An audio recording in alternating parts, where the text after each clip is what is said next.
Génesis capítulo 5, y es una serie que he venido compartiendo los últimos domingos en el norte, aquí en Toluca. Las conferencias anteriores las pueden ustedes conseguir, pero voy a dar un resumen de lo que estamos viendo, porque Cristo comparó una generación. ¿Qué generación escogió Cristo en el pasado? No escogió los tiempos de David, ni los tiempos de Saúl, ni los tiempos de Ezequiel. Escogió los tiempos de Noé. Y Jesús dijo, las características que prevalecieron en los tiempos de Noé se van a repetir exactamente igual antes de que yo venga y regrese por segunda vez. Entonces, qué importante es que como estudiantes de la Biblia estudiemos qué cosa fue lo que prevaleció en los tiempos de Noé, qué características hubo, para que podamos compararlas con el tiempo en el que estamos nosotros actualmente viviendo. Y nos vamos a dar cuenta, ¿verdad?, del paralelismo impresionante que existe actualmente con los tiempos de Noé. Vimos, ¿verdad?, en primer lugar, que en los tiempos de Noé, en Génesis 6, dice la Biblia, que se multiplicaron los hombres y los hijos de Dios se mezclaron con las mujeres. Y también hemos visto que estos hijos de Dios en el hebreo, Ben Elohim, no eran seres humanos, no eran los descendientes de Caín, que se mezclaron con los descendientes de Enos, sino que eran descendientes, ¿verdad?, de las mujeres. Y los hijos de Dios es un término que se aplica 5 veces en el Antiguo Testamento, única y exclusivamente a los ángeles. ¿Qué pasó en los tiempos de Noé? Bueno, Satanás, sabiendo que en Génesis 3:15 se promete que la semilla de la mujer iba a aplastar la cabeza de la semilla de Satanás, Satanás ha intentado desde esos tiempos de Noé de evitar que naciera el Mesías. Y el primer ataque que Satanás lanzó contra la raza humana, esto es impresionante ante la ciencia del siglo XXI. El primer ataque de Satanás fue contra la genética de los seres humanos. Si alguien conoce la genética del ser humano, es el diablo. Hasta 1954, bueno, en 1860, Gregorio Mendel descubre las leyes de la herencia. En 1954, el doctor Crick descubre que se puede comenzar a descifrar el código genético. Y acaba el siglo XX con el genoma humano, donde el presidente Clinton premia al doctor Collins, presidente del genoma humano, para que se pueda comenzar a descifrar las millones de cosas que tenemos en cada célula de nuestro cuerpo de información. En otras palabras, nuestro cuerpo tiene más de 300 millones de células, el cuerpo humano. Billones de células tenemos, y en cada célula de tu cuerpo y de mi cuerpo se encuentra un software. ¿Me estás escuchando? Se encuentra un código genético diseñado para que pueda reproducirse tu persona o mi persona. En cada célula de nuestro cuerpo se encuentra la información codificada que si se extendiera todo el ADN, el ácido, a ver si no me equivoco, ácido desoxirribonucleico, ahora sí le di. Si se desenrollara todo esto que es el ADN, se podría llegar a la luna ida y vuelta. Para que nos demos cuenta de la información que tenemos en el cuerpo humano. Bueno, digo, si nosotros apenas en el siglo XX comenzamos con nuestros pininos para poder descifrar este código genético, imagínense el conocimiento que tiene Satanás. Hace 2000 años, el endemoniado gadareno, ¿se acuerdan ustedes del endemoniado gadareno? ¿Qué tenía dentro? 6,000 demonios. Porque cuando Cristo se acerca y le dice, ¿cómo te llamas?, ¿qué le contesta? Legión. Y una legión constaba de 6,000 soldados. Y cuando Cristo le dice al endemoniado gadareno, ¿cómo se llama?, contesta uno y le dice, me llamo Legión. ¿Y saben ustedes qué tenía el endemoniado gadareno? Tenía controlados los nervios ópticos de los ojos de este ser humano. Tenía controlados sus músculos, que le daba una fuerza que rompía cadenas. Tenía demonios en el estómago, tenía controlados el cerebro. Si ahorita los neurólogos están tratando también de encontrar más profundidades en el cerebro humano, Satanás tiene miles de años estudiándonos a nosotros. Entonces es impresionante cómo la Biblia nos muestra que hay un mundo invisible que nos conoce mejor que lo que nos conocemos nosotros. Y que solo la Biblia nos revela la forma como podemos contrarrestar esta influencia invisible que nos rodea a través del conocimiento de la palabra de Dios. Y mientras no seamos estudiantes asiduos de la palabra de Dios y no caminemos con Dios como lo vamos a ver ahorita que lo hizo Enoc, nunca podrás encontrar la verdad ni poder descubrir la razón por la cual Dios quiere que tú sigas viviendo. Entonces, en Génesis 6 viene este ataque. En segundo lugar, se pervirtió la genética. Muchos dicen que, ¿cómo pueden los ángeles caídos mezclarse con las mujeres cuando Cristo dijo que seríamos como los ángeles que no se casan ni se dan en casamiento? Bueno, Cristo está hablando, ¿verdad? No está hablando de los ángeles que están totalmente sueltos, está hablando de los ángeles que están en el cielo. Ahora, no estamos hablando que se casaron los ángeles con las mujeres, sino que de alguna manera, por el conocimiento que tienen de la genética humana, los ángeles, de alguna manera pervirtieron o alteraron el ADN, el ácido desoxirribonucleico que tenemos en cada una de nuestras células. Y mientras más avanza la ciencia y más avanzamos en el conocimiento que nos rodea, nos damos cuenta que la Biblia tenía razón. La multiplicación de los hombres, ¿cuándo se dio? Cuando Cristo vivía hace 2000 años, 1 millón de personas había en el mundo. Hasta 1860 hubo 2 millones. Pasaron 18 siglos para que llegáramos a los 2 millones. De 1860 a 1910 subimos a 3 millones y medio de personas. En los 30 a 4 millones y más o menos de los 30 al siglo XX somos actualmente aproximadamente 6.500 millones de seres humanos. En los tiempos de Noé, la gente comenzó a multiplicarse, hubo perversión de la genética humana y prevalecía la violencia, el crimen, los secuestros y los robos. Y más que nada, la inmoralidad. Entonces, estamos estudiando todas estas cosas que han rodeado esta generación porque resulta sumamente interesante. Y veamos ahora, vamos a abordar el tema de Enoc en el capítulo 5 del Génesis. Dice el versículo 21, vivió Enoc 65 años y engendró a Matusalem. Muy importante, Matusalem significa cuando él muera, será enviado. Cuando él muera, será enviado. Enoc engendra a Matusalem cuando tenía 65 años y caminó Enoc con Dios. Es el tema que vamos a abordar. Después que engendró a Matusalem, notemos que Enoc comienza a caminar con Dios hasta que él es padre. Y muchos de nosotros, a mí particularmente me sucedió lo mismo. No es hasta que yo fui padre por primera vez que dije, caray, a Chihuahua cuánto Apache.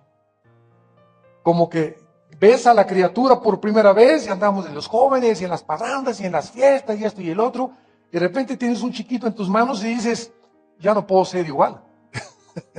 Ya no puedo andar destrampándome. Ya esto es algo serio, ya ser papá y... ¿verdad? Y cambia tu vida. Y si no cambia es porque eres un irresponsable de primera. O porque no has madurado lo suficiente para darte cuenta que es un gran privilegio y una enorme responsabilidad ser padre. Entonces, de alguna forma, parece que Enoc, hasta que él cumplió 64 años y tuvo a su hijo, Matusalem, comenzó a caminar con Dios. Y dice la Biblia que vivió 300 años y engendró hijos e hijas. Y fueron todos los días de Enoc 365 años. Exactamente los días que tiene un año. Ahora, muy bien. En el libro de Hebreos, pongan una marca ahí en Génesis, porque vamos a regresar a Génesis. En el libro de Hebreos, hablando acerca de Enoc, se nos dice algo muy interesante. Dice el versículo 5 de Hebreos capítulo 11. Por la fe, Enoc fue metatitem en el griego, fue trasladado, fue traspuesto, en muchas Biblias se tradujo, para no ver muerte. Escuchen, Enoc es el primer ser humano en ser sacado en toda la historia de este mundo y llevado al otro mundo sin morir. Enoc es un tipo, y que nos escuchen aquellos que no creen en el arrebatamiento de la iglesia. Enoc es un tipo en el Antiguo Testamento del rapto de los cristianos en el Nuevo Testamento. Fue traspuesto, fue sacado para no ver muerte, dice la Biblia, y no fue hallado porque lo traspuso Dios. Y antes, qué interesante, antes de que seamos arrebatados, antes de que Enoc fuera traspuesto, tuvo testimonio de haber agradado a Dios. Y si leemos el versículo 6 más adelante, y sin fe es imposible que tú y yo agrademos a Dios. Entonces, si vamos a comenzar a estudiar la Biblia y a querer contarnos que vamos a formar parte del arrebatamiento de la iglesia, más te conviene y más te vale, ahora que estás escuchando estos estudios, de que tú estés seguro o segura de que tu vida está agradándole a Dios. Porque es muy fácil autoengañarnos y creer que somos cristianos porque vamos a la iglesia, o creer que somos cristianos porque cumplo de vez en cuando, pero tenemos que entender, ¿verdad?, que, como lo vamos a ver a continuación, que tenemos que caminar con Dios. Por eso Enoc fue sacado y traspuesto para no ver muerte. Enoc brincó el río, llegó al otro lado sin mojarse. Y creo que somos nosotros la generación que vamos a ser arrebatados hoy, en la noche, mañana, el mes que entra, no sé. Pero estoy seguro que seremos nosotros la generación que formamos parte del arrebatamiento de la iglesia. Que no vamos a saber lo que es morir. De repente, en un abrir y cerrar de ojos, en milésimas de segundos, millones de personas van a desaparecer de este planeta. Y se quedaron ahí tus ropas y volteas, ¿dónde está Chencho? Chencho desapareció. Y Chencha pues tampoco está y te quedaste tú. Llegas a la iglesia y no hay nadie en la iglesia. A lo mejor el pastor.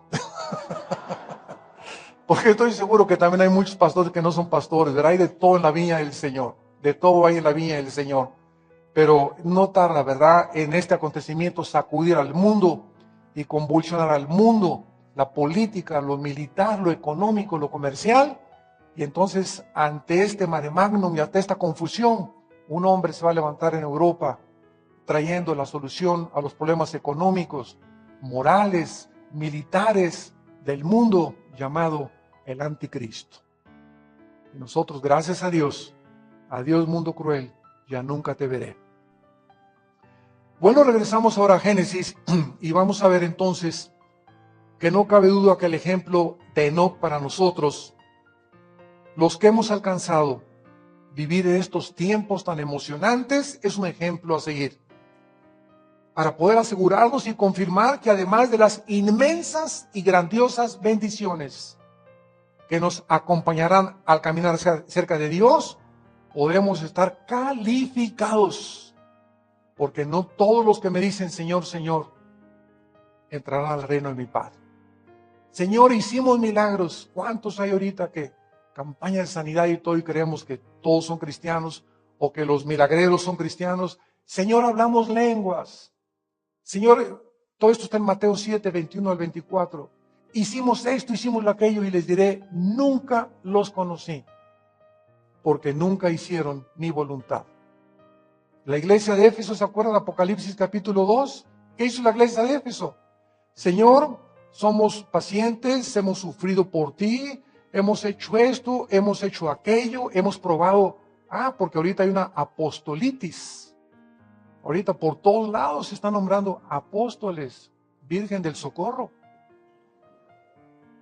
Después de casi 19 siglos sin apóstoles, que fueron los únicos que estuvieron en el primer siglo, ahorita ya se están autonombrando apóstoles. Y como les digo, yo no encuentro tu nombre en Apocalipsis 21, hijo. ¿Cómo te llamas? Pues me llamo Filomeno. Pues no está aquí Filomeno. Están los nombres de los 12 apóstoles del Señor nada más. Hay un apostolado que es la forma de servir a Dios, pero apóstoles fueron a manos de Jesucristo. Y dice en Efesios, y aún nos nombró apóstoles, profetas, etcétera, etcétera, pero versículos anteriores dice que los apóstoles fueron el fundamento de la iglesia. Entonces ya no hay dos fundamentos que poner, el fundamento fueron los apóstoles de Cristo, y después siguen los profetas, maestros y pastores. Pero los apóstoles tenían que ser apóstoles habiendo estado con Cristo desde el bautismo hasta su resurrección y su ascensión, para que fueran nombrados apóstoles. Y dice en Apocalipsis, ¿verdad? Has probado los que dicen ser apóstoles y no lo son. Desde el primer siglo de la era cristiana, ya gente se estaba levantando nombrándose apóstoles. Y la misión de los apóstoles nunca los apóstoles en ninguna iglesia que fueron, nombraron apóstoles. Nombraron diáconos, nombraron pastores y nombraron obispos. Nunca volvieron a nombrar a nadie apóstoles. El último fue Pablo. Y el Pablo se considera en 1 Corintios 15, dice, soy como un abortivo, porque para ser apóstol tenía que haber estado desde el tiempo del bautismo de Juan. Pero Pablo vio a Cristo cuando se le apareció, Hechos 9, en el camino a Damasco. Y de Pablo en adelante, ¿verdad? Ya no hubo más apóstoles, porque fueron los escogidos con Dios y los que estarán con Él, también en el libro Apocalipsis, en la Nueva Jerusalén, que son el fundamento de la Nueva Jerusalén. Entonces, todas estas doctrinas que están entrando a la iglesia por todos lados, el pueblo las está recibiendo y se las come y las cree. Yo el otro día llegué a una reunión ahí en Dallas que me invitaron y me dijo, hermano, le presento al apóstol número tal. Y me hace así el hermano, ¿verdad? Mucho gusto. ¿Y usted qué? Le dije, yo no soy nadie. Le dije, soy un siervo de Cristo nada más, el último de las personas de Cristo. Ay, sí, sí, creo que usted no es apóstol ni profeta. Le dije, no, fíjese que no, nomás soy un siervo, y soy un siervo mal educado, le dije. Pero ya todos se presentan como apóstoles, o yo soy el profeta fulano de tal, etcétera, etcétera. Y dice la Biblia, ¿verdad? Que te alaben los demás y no tu propia boca. Cuídate de autoexaltarte y de autonombrarte, o ponerte en una posición que no te ha dado el mismo Señor. ¿Cuándo comenzó este movimiento apostólico? En el 2001, con un hombre en California llamado Peter Wagner, una profeta, dice que le puso manos y le dijo, tú eres el ungido de Dios. Él fundó la coalición de apóstoles en California, cobrando $350 para que te inscribas y te den el apostolado. Este movimiento llegó a Sudamérica, a la ciudad, al país de Guatemala, y se juntaron ahí en una conferencia, en un estadio, y se autonombraron apóstoles la mayor parte de las personas, y se fundó un club de apóstoles donde se sigue teniendo que mandar una cuota para que puedas tú seguir siendo apóstol. Virgen de la Macarena.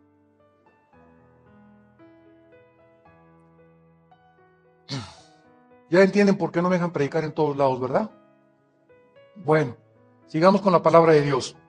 Entonces aquí dice en Génesis 5 que vivió Enoc 65 años y engendró a Matusalén. Matusalén ya vimos lo que significa. Y vemos las bendiciones, número 1, de caminar con Dios. Número 1, para poder caminar con Dios, necesitamos crecer en la gracia. El caminar implica progreso. Nadie puede avanzar estando parado. Si tú eres una persona que no te disipulas, que no lees la Biblia, ahí estás. Y ahí estás hace 2 años, hace 3 años. A lo mejor vienes a la iglesia, pero no has avanzado en el crecimiento, en la gracia.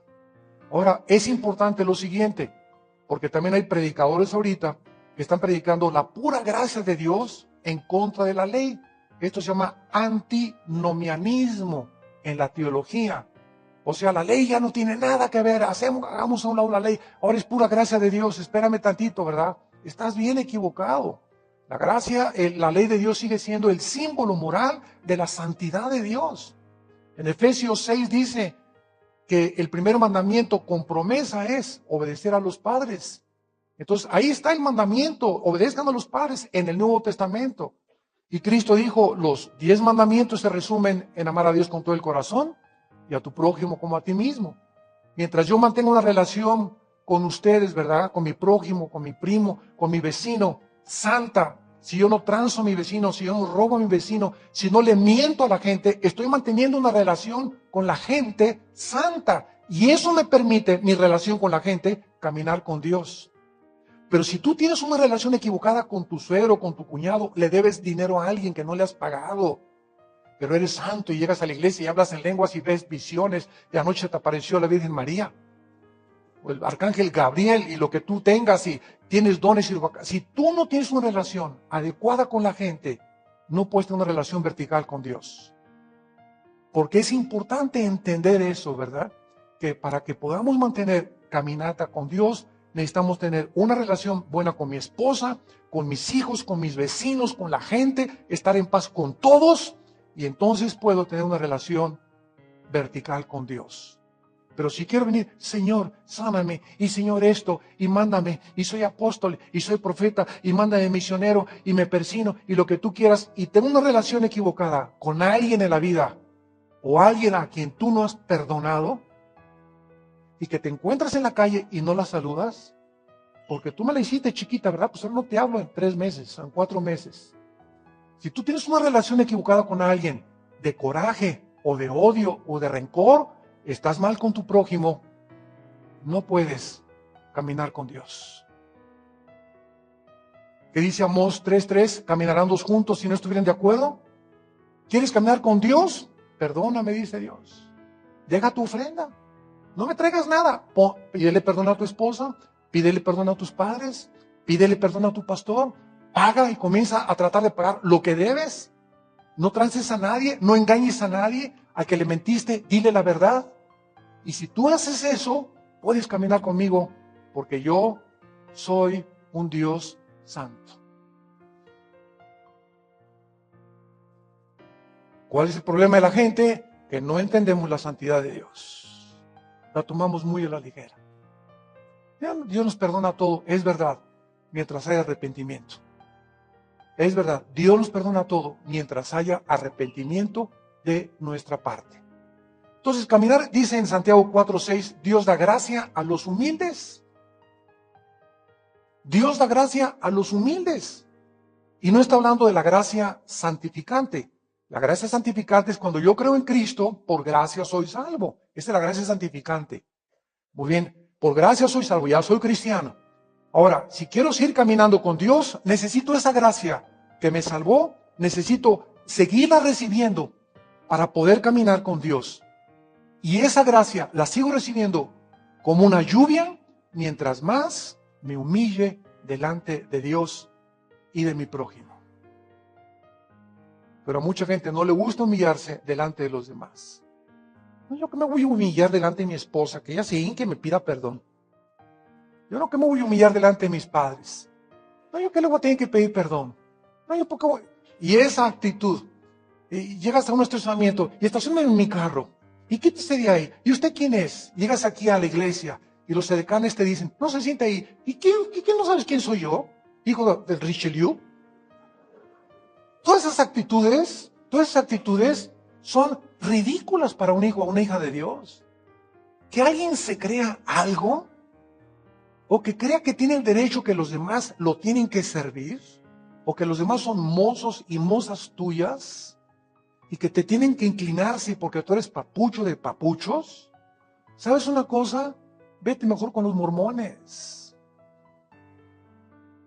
o inscríbete mejor en el Partido Comunista. Pero en la iglesia cristiana tenemos que seguir los ejemplos de nuestro maestro, que se inclinó, él, el creador del universo, sustentador de todo lo que existe, de las estrellas y los planetas, baja del cielo y se hinca ante hombres como nosotros, corruptos, que provenimos del polvo, se hinca el creador ante nosotros a lavarnos los pies. ¿Y tú? ¿Eres más que Él? ¿Te crees más que Él? ¿Sabes por qué lo hizo Jesús? Porque ahí está el secreto de la grandeza.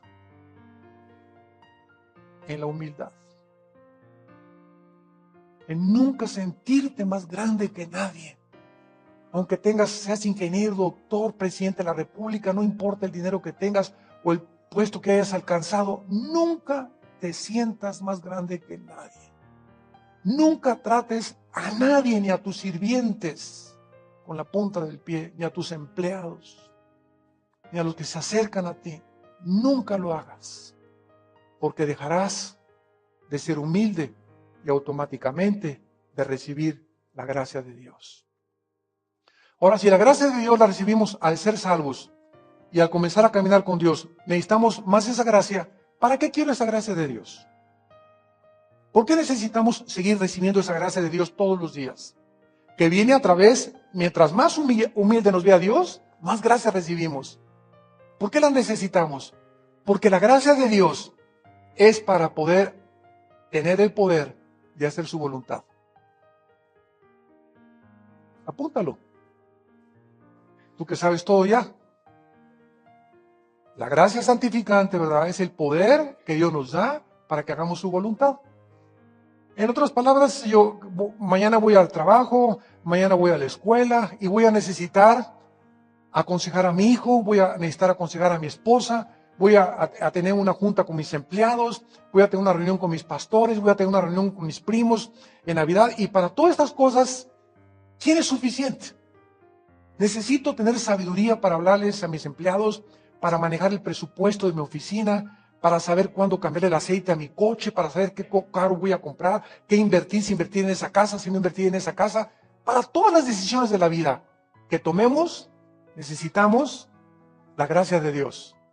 Y si tú haces algo en la vida, o tomas una decisión, o compras algo en la vida, o aceptas como novio a alguien también, o una novia, o te casas con aquel que le dicen el cocodrilo de Apatzingán, o te casas con la que le dicen la leona de Tepito, con alguien equivocado, te vas a arrepentir toda tu vida, porque cuando escogiste ese hombre o esa mujer, o escogiste esa compra, o tomaste esa decisión, no lo hiciste guiado por la gracia de Dios, sino por tu carne. Y miren que nos vamos a lamentar, nos vamos a arrepentir, porque de lo que nos arrepentimos todos los días son de decisiones que tomamos en el pasado sin haber consultado a Dios. Y llegaste con el pastor sin la gracia de Dios. ¿Verdad que Juan tiene cara de John Travolta, pastor? ¿Verdad que sí me conviene? Mire, tiene buen coche y tiene buena profesión, ¿verdad? Y pues yo ya tengo más de 25 años y me dicen que ya se me está yendo el camión si no me caso ahorita. Entonces, por la presión y por lo que tú quieras, y el pastor dice, no, chiquita, no lo hagas, mira, tiene cara de John Travolta, pero tiene ojos, ¿verdad?, de caimán. Entonces, no. Y cuando alguien ya se decide hacer algo, porque ya no te interesa, sino que buscas que algún pastor te dé la corriente y te siga la corriente, es cuando hacemos las cosas lejos de la gracia de Dios y nos va como en feria. Nos va como en feria. Y muchos de ustedes ahorita se lamentan. Si algo tienes que lamentarte ahorita en cualquier cosa en tu vida es algo que tú hiciste o dijiste que no lo debiste haber hecho ni haberlo hablado. ¿Y por qué lo hiciste y lo dijiste? Porque lo hiciste sin la gracia de Dios. ¿Por qué? Porque en ese momento no estabas caminando con Dios. Cuando entendemos esto, entra el temor de Dios a nuestra vida. Y el temor de Dios es el principio de la sabiduría. Proverbios 1:8. Es el principio de la sabiduría. ¿Y qué es el temor de Dios? Saber que cuando cada día que yo me levanto, no puedo hacer nada, tomar una decisión, nada sin ti, Señor. Separado de ti, Padre, lo confieso, no puedo hacer nada. Somos tan vulnerables, somos tan tontos, somos tan cabezones, tan tercos, que siempre vamos en contra de lo que Dios nos dice. En segundo lugar, el segundo resultado al caminar con Dios es que vamos a crecer en su conocimiento. Una cosa es hablar de Dios, acerca de Dios, razonar y especular acerca de Él, oír y leer acerca de Él, pero otra cosa es muy diferente conocerlo a Él personalmente. Yo puedo ahorita sentarme con una persona y, oye, ¿qué te parece el rey de España? Bueno, pues mira, es esto, es alto y está casado con la reina Sofía y le gusta la equitación y le gusta esto y el otro y por acá, por allá y bla, bla, bla. Y la persona me pregunta, ¿y le conoces personalmente? No. Lo que yo te digo es lo que he leído y lo que he visto en la televisión y en las revistas del rey de España, pero yo nunca he tenido un contacto con él. Entonces, esto se llama un conocimiento, ¿verdad? Superficial. Entonces, hay mucha gente que habla de Dios y fue Cristo y nació en hijo de María, y nació en Belén, y la Biblia dice esto, etcétera, etcétera. Pero hay muchas personas entre ustedes, ojalá que no sean la mayoría, que no tienen una relación personal con Él, viva y dinámica todos los días en oración. Han oído hablar de Él y hasta teólogos, hay teólogos que salen del seminario teológico graduados con el PhD, ¿verdad? El doctorado en teología sin conocer a Dios. Yo hace muchos años, algún día les conté, que me invitaron a un debate aquí en México, o sea, fue en 1995, 96, parece que fue esa época, con un hombre muy, muy letrado en México. Y lo puedo decir porque ya se murió, ¿verdad? Se llamaba Ernesto de la Peña. Él es un hombre que tradujo el Nuevo Testamento al griego y del griego al español. Un hombre inteligentísimo, Ernesto de la Peña, famosísimo en México, de los más grandes intelectuales que ha habido. Y me invitaron a tener un debate con él en el radio. Entonces cuando me dijeron que él había traducido el Nuevo Testamento, dije, me voy a encontrar con un brother, ¿verdad? Es un hermano, tiene que ser, tradujo el Nuevo Testamento. Y cuando comencé a platicar con él, ¿verdad? A través de este programa, me di cuenta de que no era salvo, que no era cristiano esta persona, que conocía las letras, conocía las parábolas, conocía esto, conocía todo, pero no conocía al autor del Nuevo Testamento. Qué tragedia tan grande, ¿no? Poder hablar acerca de algo sin conocer a esa persona de una manera personal. Y después me convencí, ¿verdad? Que después él, hasta lo que él tradujo, ¿verdad? No estaba muchas veces de acuerdo con los milagros de Jesús. Y fue donde comenzó el debate. Pero así me he encontrado con cantidad de personas que saben acerca de Dios, hablan de Dios sin conocer a Dios de manera personal. Para poder conocer a Dios, tenemos que crecer en el conocimiento. Dice en Marcos 1:35, acerca de la vida de Jesús, que Él, el Hijo de Dios, que bajó a este mundo y solamente tenía 33 años. 33 años tenía Jesús para vivir en esta tierra y cumplir toda su misión en 3 años y medio. Jesús, el Hijo de Dios, Dios en la carne. Vean lo que dice en Marcos 1:35, que se levantaba a las 12 del día. ¿Eso dice? Levantándose muy de mañana, siendo aún muy oscuro, calculemos las 4:30 o 5 de la mañana, según si era verano, si era invierno, pero era de madrugada. Y cuando él salía, se levantaba temprano, antes de seguir oyendo los ronquidos de Pedro. Lo primero que hacía Jesús era salirse e irse a un lugar desierto, o sea, dormían todos juntos con los apóstoles, a donde quiera que les agarraba la noche.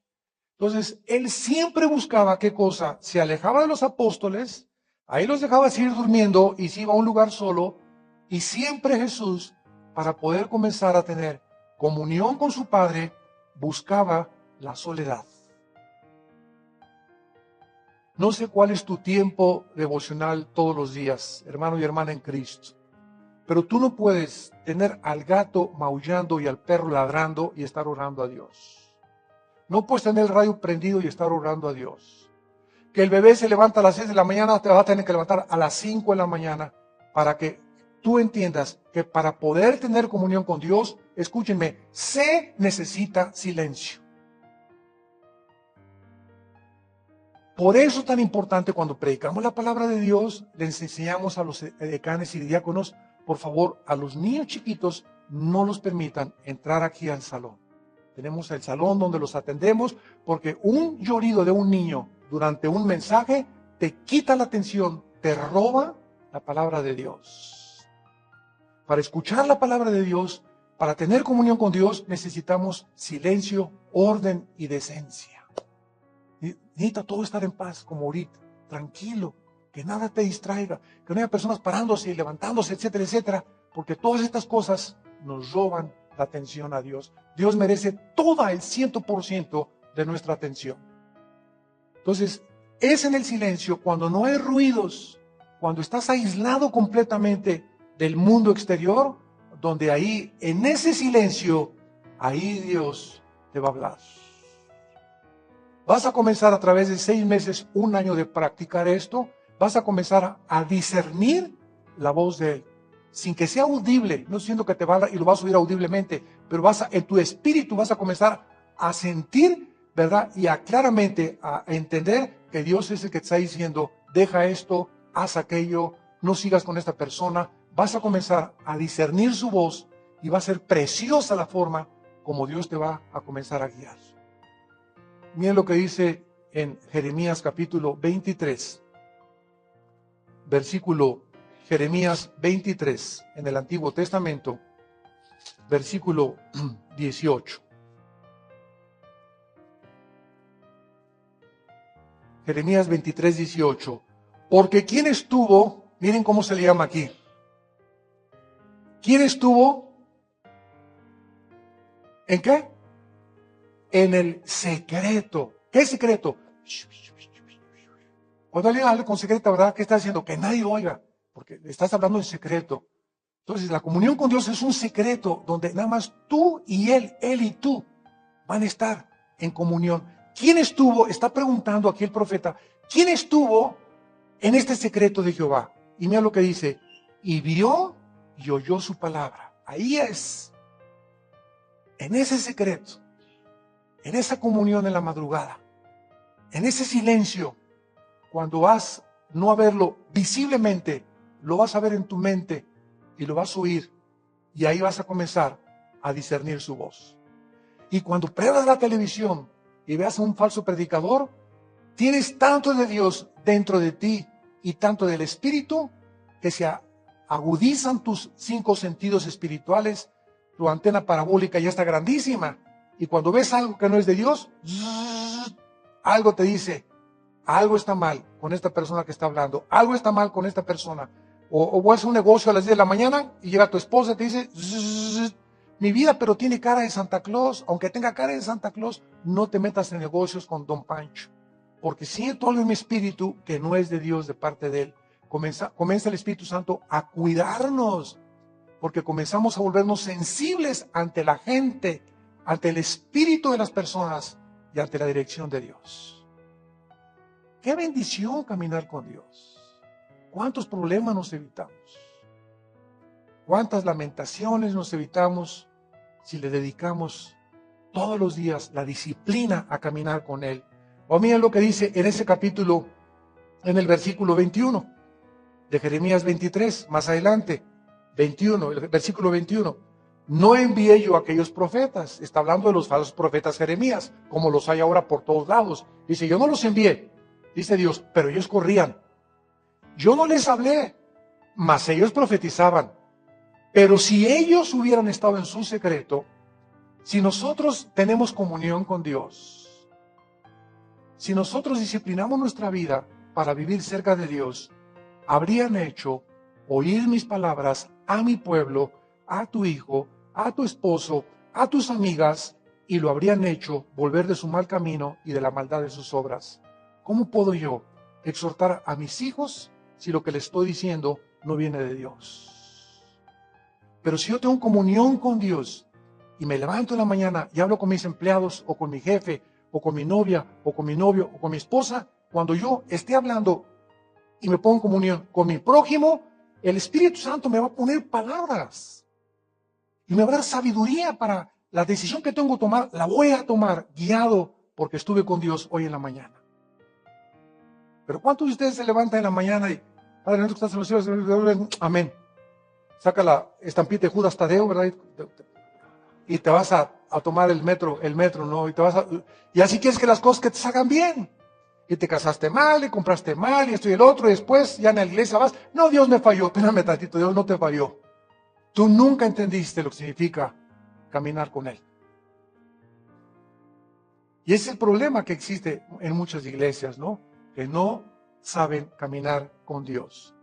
Mientras más le conozcamos, más nos vamos a maravillar de su poder, de su grandeza, de su majestad, más nos va a cuidar. Miren en Job capítulo 42. Antes de los Salmos está el libro de Job, para que no se vayan a Apocalipsis. Y dice en Job capítulo 42. Job era un hombre que amaba a Dios. Era un hombre que hacía sacrificios a Dios, holocaustos a Dios. Vivió en tiempos antes de la ley, en la época de los patriarcas. Todavía Moisés no le daba la ley al pueblo de Israel. Para que ustedes se ubiquen en el contexto en el cual vivió Job. Y Job hacía sacrificios y todo, y era un hombre que agradaba a Dios, y de repente, de la noche a la mañana, pierde todo. Menos la esposa. Y es interesante que es lo único que le deja a Dios, ¿eh? Era la que más lo atornillaba, es la que se burló de él, es la que le dijo que mejor se matara y dejara de chillar, y sin embargo Dios no le dice nada a la esposa, ni la critica a la esposa, y se la deja hasta el final, ¿verdad? Porque ella era el instrumento que necesitaba para humillarlo más de lo que nos hace falta. Entonces muchas veces Dios nos deja, Señor, te pido que si me das a una princesa voy a servirte mejor, Señor. Cámbiame esta leona que me rehuje cada mañana, Señor. Y me hace así cada mañana antes de irme al trabajo. Y te prometo, Señor, que voy a ser me van a decir San Clodomiro de Tlalnepantla. Y creemos, ¿cuántas veces todos hemos caído en esa trampa, no? Si no tengo ese novio, esta novia, si no tú eres esposo, o ese pastor, o ese jefe de la oficina, y en este trabajo, creemos que la gente a nuestro alrededor son los obstáculos para que podamos tener comunión con Dios. Qué equivocados estamos. Porque cuando tenemos una comunión directa con Dios, ya mi felicidad y mi gracia ya no dependen de mi esposa, de mis hijos, de nadie a mi alrededor, sino de mi relación con Dios. Y no me importa que tenga la leona de Santa Julia rugiéndome, o al caimán aquí abriendo las fauces, ¿verdad? Todos los días. Ya no me van a mover el tapete, no me van a robar la comunión, nadie, porque no dependo de ellos. Dependo de mi comunión con Dios. Y si estoy en paz con Dios, estoy en paz con todos. Y puede rugirte la leona y puede gritarte el caimán y te pueden decir esto y las cosas. Nadie te puede robar tu paz, ni tu comunión con Dios. Y Job pierde todo. Entonces, en ese momento, cuando comienza a caminar con Dios, comienza a caminar, un año fue lo que duró, comienza Job a caminar. ¿Y por qué, Señor? Y pasaron 3, ¿y por qué, Señor? ¿Qué pecado hice? Dime, Padre, pero me quitaste mis hijos, mi dinero, y aparte una enfermedad de la punta de los pies a la punta de la cabeza que tenía con una concha, esas conchas del mar, es con lo que se rascaba Job, una especie de sarna que le vino también. Y durante todo ese tiempo, Dios no le habló. Durante todo ese tiempo, Dios no le dijo por qué le estaba pasando lo que le estaba pasando. Simplemente porque el justo por la fe vivirá. El justo, el cristiano verdadero, no necesita explicaciones, sino a pesar de atravesar circunstancias que no entiende, seguir confiando en Dios. Y esto es lo que le agrada a Dios, la fe. No entiendo, pero sigo confiando en ti. Llega un momento en que dice Job, aunque él me matare, seguiré confiando en él. No entiendo por qué mi hijo se fue, por qué mi esposo, por qué me pasó esto. No lo entiendo. Y Dios nos deja muchas veces en muchos meses o semanas en la que nuestro razonamiento no nos ayuda. Y menos vas con el pastor, ¿por qué me pasó esto? Yo menos lo sé, doña Chole. ¿Verdad? Que muchos creen que somos Dios y que les vamos a decir por qué les pasan las cosas que les pasan.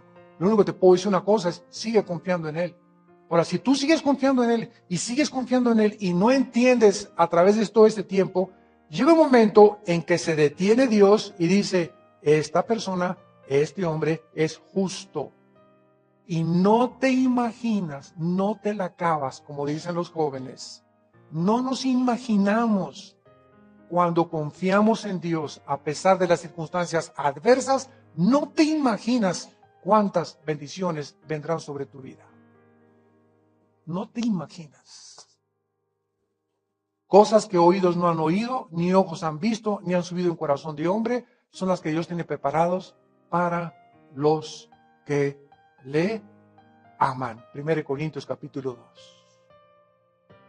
Porque si alguno quiere agradar a Dios, es por la fe. ¿Y qué es la fe? Confiar y seguir confiando en Él.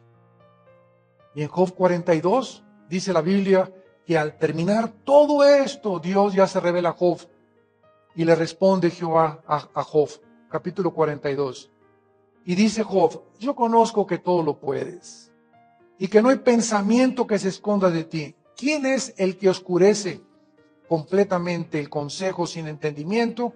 O sea, dice Job, ¿quién es aquel que está tratando de razonar lo que no entiende? Tú no puedes razonar, lo que no entiendes no lo puedes razonar. Y es lo que digo yo a los ateos. El hecho de que tú no entiendas los caminos de Dios. ¿Y por qué los ateos? Clásico. ¿Por qué permite Dios el sufrimiento? ¿Y por qué si Dios es esto permite el diablo? ¿Y por qué? O sea, no entienden los caminos de Dios. Y les digo a los ateos, el hecho que tú no entiendas los caminos de Dios no te califica para poder negar su existencia. Más bien, si fueras honesto, dirías, Señor, no entiendo lo que está pasando, dime qué está pasando. Pero decir, no, tú no existes, es pelearte con la nada, con lo invisible. Te va a sacar como de un teofilito, sin nunca saber ni tener explicaciones. Pero si eres honesto, Señor, no entiendo por qué estas cosas... Y ahora, ¿por qué no entiendo? Porque soy un gusano, comparado con tu grandeza y con tus pensamientos, Padre Santo, reconozco. Si tú eres Dios, eres inmensamente más grande que yo. Me humillo ante el polvo y te pido perdón. Ahora, Señor, enséñame y muéstrame qué estás haciendo, por qué lo estás haciendo, para yo tener paz. Ese es el camino del justo.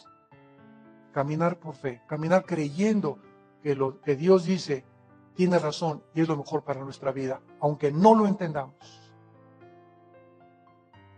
Dice Job, por tanto yo hablaba lo que no entendía. Cosas demasiado maravillosas para mí que yo no comprendía. Ahora dice, ahora Job, te ruego, oye y te hablaré. Te preguntaré y tú me enseñarás. Ya dejó Job de preguntarse, ¿por qué? ¿Por qué? ¿Por qué? ¿Por qué se va este amigo? ¿Por qué me pasó esto? ¿Por qué aquello? Ya me voy a callar la boca. Cállese. Ahora te voy a preguntar, Señor, y dice la Biblia, de oídas te había oído, mas ahora mis ojos te ven. Ahora me aborrezco, me aborrezco y me arrepiento en polvo y ceniz. Es imposible tratar de discutir con Dios. Imagínense a un niño de 3 años con Einstein. Ay, Alberto Einstein, ¿qué es eso de E igual a mc al cuadrado? Esas son marihuanadas. Mira, niño, es la energía igual a la materia por la velocidad de la luz. ¿Y qué es eso? Aunque tú lo explique, no me vas a entender porque eres un chaval. Espérate que tengas 15, 18 años y te voy a explicar cuando aprendas matemáticas, sumas, raíz cuadrada, cálculo diferencial. Vas a ir aumentando tu conocimiento, pero ahorita tu cerebro no está desarrollado para entender mi ecuación E igual a mc al cuadrado. Entonces, es igual que nosotros. A ver, Señor, ¿y por qué hiciste el diablo? ¿Y por qué aquello? Cállate, gusano de aguapuerca. ¿Quién eres? O sea, ¿quién crees que es Dios, tu sirviente o tu mozo? ¿O vas a bajarlo del cielo? Siéntate aquí y ahora me vas a contestar a mí. Ahora yo soy tu abogado y te voy a acusar. A ver, respóndeme. ¿Por qué hiciste esto y el otro? Cállate. Esa es la actitud que la Biblia califica con una palabra: soberbia. Padre, te damos gracias por tu palabra en esta mañana, por guiarnos, por mostrarnos que es maravilloso poder crecer en tu gracia. Oh Dios, tu palabra nos ordena, crezcan en la gracia y el conocimiento de nuestro Señor Jesucristo. No nos quedemos enanos en el conocimiento de Dios. Hay mucho que aprender. La mente de Dios es infinita. Pero hemos aprendido, Padre, que para poder caminar en esta gracia, necesitamos ser humildes, reconocer nuestra bajeza delante de ti y de los hombres también, y saber que si tú te humillaste hasta la muerte y muerte de cruz, nosotros debemos seguir tus pisadas. Padre, gracias porque de esta manera tú nos darás gracia para que podamos obedecerte y hacer tu voluntad. Y esta gracia es el poder que tú nos das, que necesitamos, que no tenemos, inherente en nosotros, que viene de ti cuando caminamos contigo, cuando te obedecemos, cuando entendemos que somos tan vulnerables, hay tanta maldad todavía en nuestro corazón, tantas dudas, tantas preguntas, que antes de que tú nos las respondas, necesitamos pasar la primaria para que nos pases a la secundaria. Y otros que están en secundaria necesitan pasar después a la preparatoria, y otros a la universidad, y al llegar a la universidad no acabamos. Hay licenciaturas, hay maestrías, hay doctorados, Señor. Nunca podremos dejar de aprender y conocerte. Te bendecimos por tu inmenso conocimiento, Padre. Te alabamos y te damos las gracias porque no somos nada sin ti. Y si tú estás en nosotros, eso nos basta. Porque si tú nos acompañas, seguiremos viviendo. Pero si tú no vas con nosotros, de nada sirve ni siquiera vivir. Porque más vale un día en tus atrios que 1000 en moradas de maldad. En esta mañana tal vez haya personas aquí en el auditorio y por la televisión que nos ven que no tienen a Cristo. Ven a la cruz. Te invito a que vengas en esta mañana a conocer al Hijo de Dios. A que hagas la paz con Dios. A que te arrepientas de tu soberbia, de tu falso intelectualismo y tus falsas ideologías y filosofías, y entiendas que hay un Dios que dio su vida en una cruz por nosotros y que abrió sus brazos para decirte que te amaba, que nos ama y que quiere que tengamos comunión con Él y que caminemos con Él. Invítalo con estas palabras a tu vida y dile: Señor, te pido perdón por mis pecados. Creo que en esa cruz abriste tus manos en mi lugar. Y la ira que mis pecados merecían, la llevaste tú como mi sustituto. Creo que con tu sangre preciosa me puedes lavar. Creo que a los 3 días volviste a vivir. Te levantaste de la tumba para mostrarme que esta vida no lo es todo. Hay una vida después de esta vida, donde tú me estarás esperando para enjugar mis lágrimas y coronarme y reinar contigo. Te pido, Cristo, que entres a mi corazón, que se llama Los tiempos de Noé. Es una serie preciosa, porque cuando Cristo en Mateo 24 comparó las condiciones que iban a prevalecer antes de que Él regresara, escogió una generación del pasado de la historia para que nosotros comparásemos las características de esa generación de la historia del pasado con la generación antes de que Él regrese y encontrar o descubrir las mismas características. Y de todas las generaciones de la historia, Cristo escogió los tiempos de Noé. Entonces, qué importante es para todos nosotros como estudiantes de la Biblia que escudriñemos, rasquemos, descubramos, investiguemos qué características prevalecieron en tiempos de Noé, que Cristo las usó para compararlas, que van a volver a repetirse antes de que Él regresara. Ahorita en la conferencia anterior que di en el primer servicio les mencioné que en Génesis 6 encontramos que en los tiempos de Noé hubo una infiltración satánica entre ángeles y mujeres humanas. ¿Qué sucedió en tiempos de Noé? Los ángeles caídos, desde luego, de alguna forma pervirtieron la genética humana. No es que hayan tenido relaciones sexuales. Cuando estudiamos el Nuevo Testamento encontramos el endemoniado Gadareno, que dice la Biblia que tenía 6,000 demonios y los tenía y le estaban manejando las neuronas del cerebro, estaban manejándole las cuerdas vocales, le manejaban la retina de los ojos y los nervios ópticos de los ojos, le manejaban y le controlaban los músculos, dándole una fuerza sobrenatural. Entonces, la Biblia nos descubre que en el mundo espiritual, el mundo de los demonios y de los ángeles caídos, desde luego a Satanás como su jefe, tienen mucho más conocimiento que los neurólogos, que los científicos y los genetistas del siglo XXI. Porque no fue hasta 1860 cuando Gregorio Mendel descubrió las primeras leyes de la herencia. En 1954, muchos años después, en el siglo pasado, el doctor Crick, norteamericano, comienza a investigar el código genético hereditario, que se titula el A, o se simplifica con las letras ADN, ácido desoxirribonucleico. Entonces, apenas hace unos 40, 50 años, los genetistas y los científicos han tratado de meterse a nuestras células.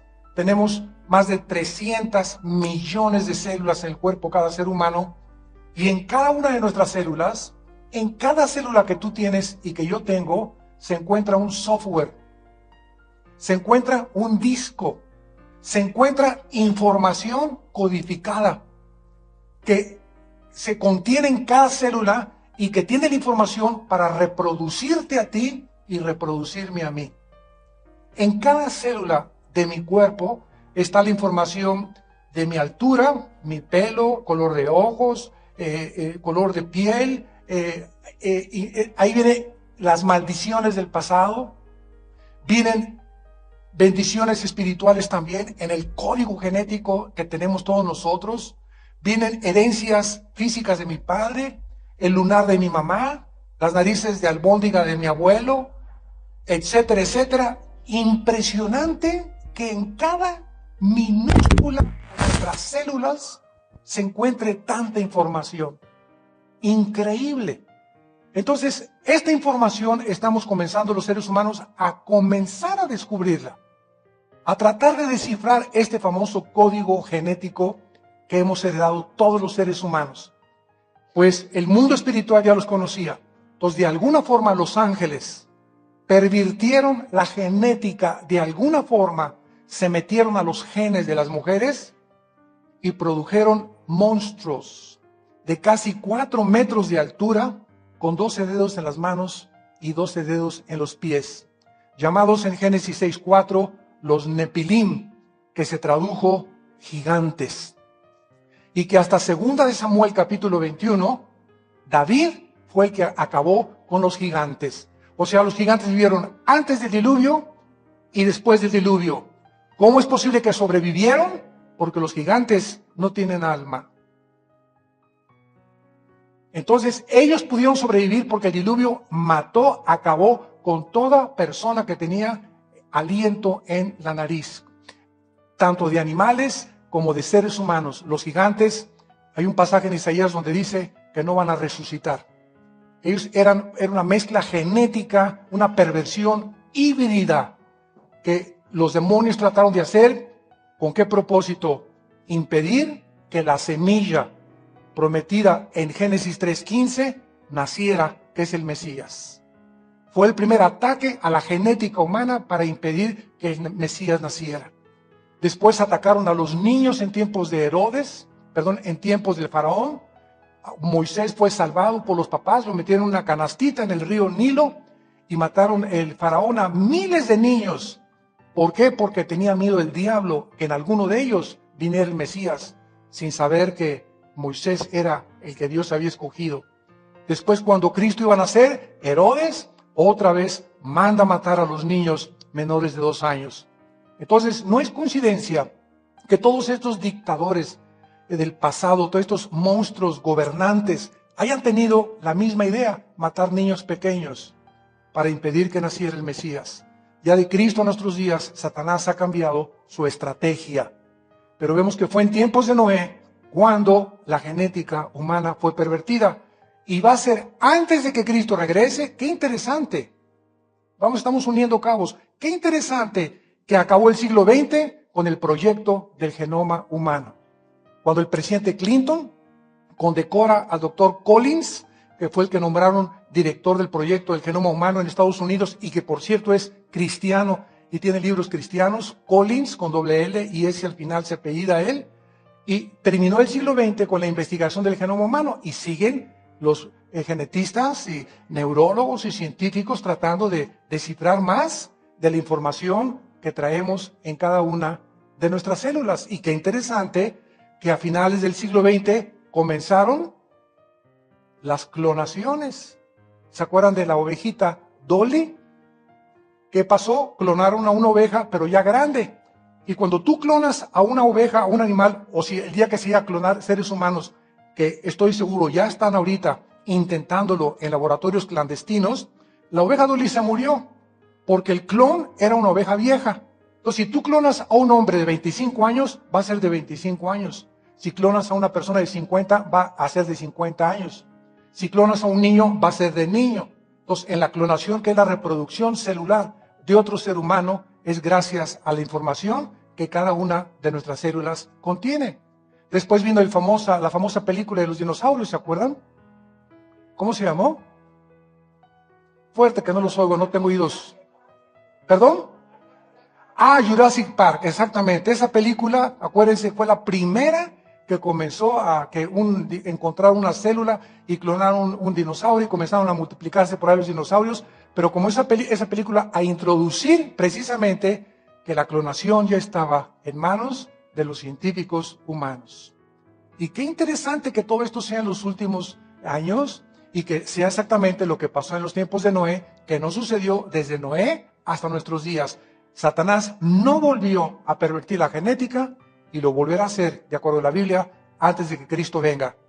Y cuando leemos Apocalipsis 9, encontramos en Apocalipsis 9 que se abrió el abismo, salieron los demonios que están en el abismo en forma como de langosta y comenzaron a volar en el aire y tenían cara de mujer, cuerpo como de alacrán, alas como de moscas o como de algún ave, patas, boca como de león, y vemos en Apocalipsis 9 una mezcla de seres humanos, aves, cuadrúpedos y animales. Entonces, qué interesante todo esto que a la luz de los últimos descubrimientos no nos imaginamos lo que el ser humano está tratando de hacer. ¿Quién fue el primero que lo intentó? Adolfo Hitler, con Engelmann, su doctor famoso, ¿verdad? Comenzaron a tratar de hacer experimentos con las mujeres embarazadas y comenzaron a tratar de hacer experimentos, tratar de clonar precisamente cuando no tenían el conocimiento que tenemos nosotros.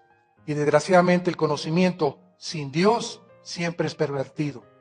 Entonces los tiempos de Noé estamos viviéndolos en el área genética. En los tiempos de Noé, Génesis 6, se multiplicaron los seres humanos. ¿Que no siempre nos hemos multiplicado? No. Hasta cuando nació Cristo había 1 millón de personas. Pasaron 18 siglos, escúchame, del año en que nació Cristo a 1860 aproximadamente, éramos 2 millones.